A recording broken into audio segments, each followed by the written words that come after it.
در وصف دوست داشتنت همین جمله شهریار کفایت میکنه. در تماشای تو قانع نشوم من به دو چشم، همه چشمان جهان خیره شده به تماشای تو.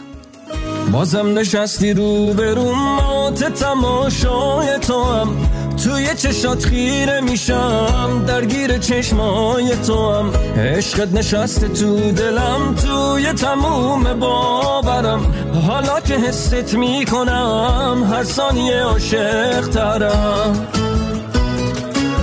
امشب که تو پیش منی تو خواب رویای من، غرق تماشای تو هم عشق تماشای من. آرامش نگاه تو دلتنگیامو میکشه، خونه پر از عطر توه دلم فقط به این خوشه. در تماشای تو قانع نشوم من به دو چشم، همه چشمان جهان خیره شده به تماشای